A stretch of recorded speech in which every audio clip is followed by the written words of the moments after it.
Bonsoir. Alors que la loi sur la réforme des retraites a été promulguée au Sénat et à l'Assemblée nationale, la journée de mobilisation d'aujourd'hui était maintenue. Et s'il est vrai que le mouvement s'essouffle de par les vacances et justement la promulgation de la loi en question, eh bien la base, elle, semblait en Essonne, en tout cas, remonter plus que jamais et promettait même une revanche dans les urnes. Virginia Forgac, Valérie Miclano.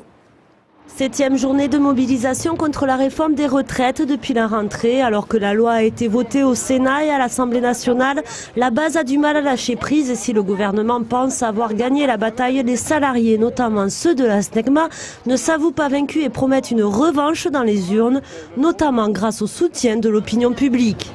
Ce qui est très bien dans ce mouvement, c'est qu'on ne peut plus dire que les gens s'en moquent de cette situation.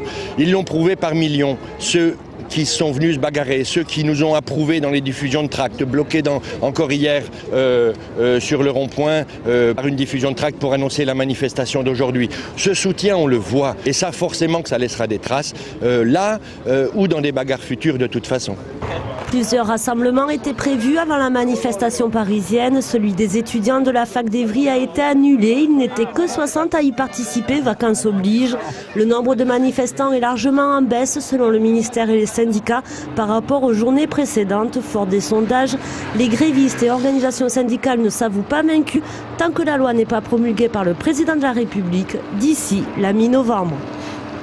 Alors, comme on pouvait s'y attendre, pas de réels gros problèmes à relever pour ce qui concerne les transports, hormis peut-être les vols à Orly, plus directement pénalisés que les trains ou les RER.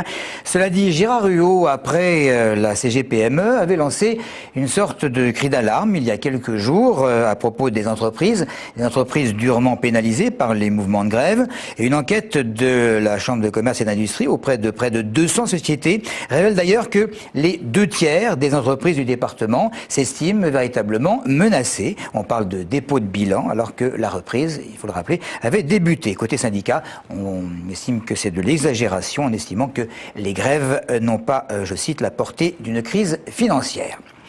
Une augmentation du chômage, 0,3% dans le département au mois de septembre par rapport à août, 6,6% en un an, soit 58 720 demandeurs d'emploi en Essonne.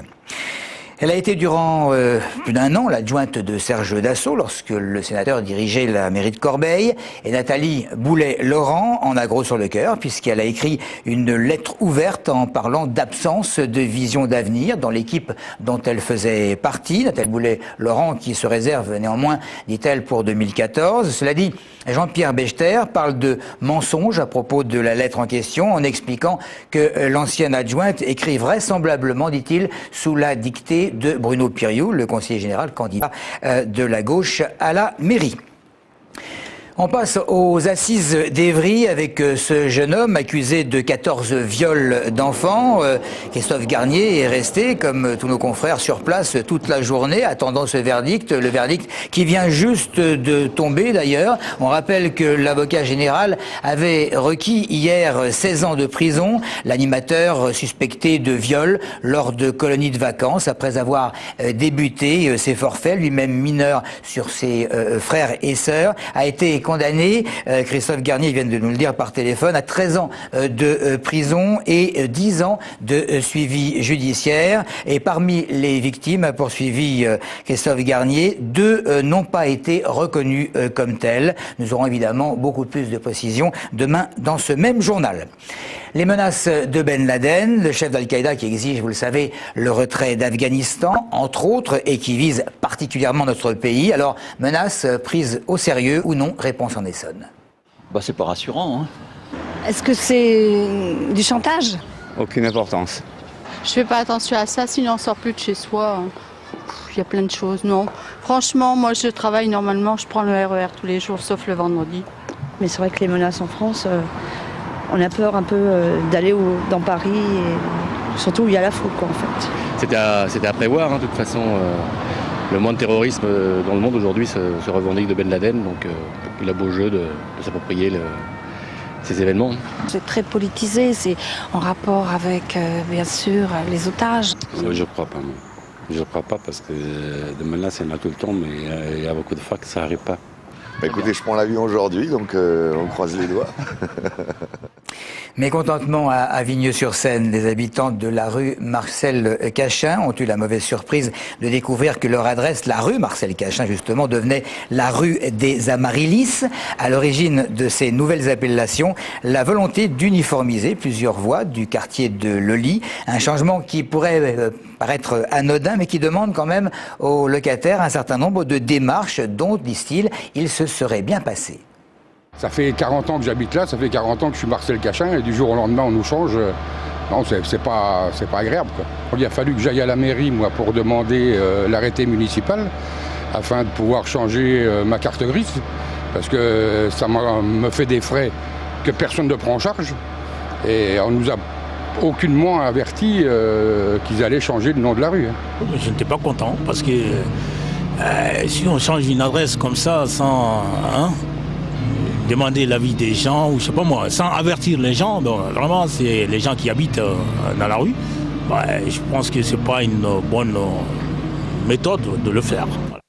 Voilà, Arpajon. Par contre, la population est sollicitée pour donner son avis sur la modification du plan local d'urbanisme de la commune et elle a pour cela jusqu'au 25 novembre. Vous avez vu quel jour nous sommes, le 28, et ce soir, c'est l'ouverture du festival Les Primeurs de Massy pour la 13e année consécutive. Le festival invite les artistes qui ont sorti leur premier album. Ce soir, vous avez rendez-vous avec Kiri Kritzmanson, Camélia Jordana, Paco Volume, Sam Carpiena et à 23h, Asaf Avidan et The Mojos, ici filmé par l'équipe de Giuseppe Baggio cet après-midi pendant les derniers réglages du concert. Asaf Avidan, c'est un projet rock et folk aux couleurs 70s porté par une voix exceptionnelle.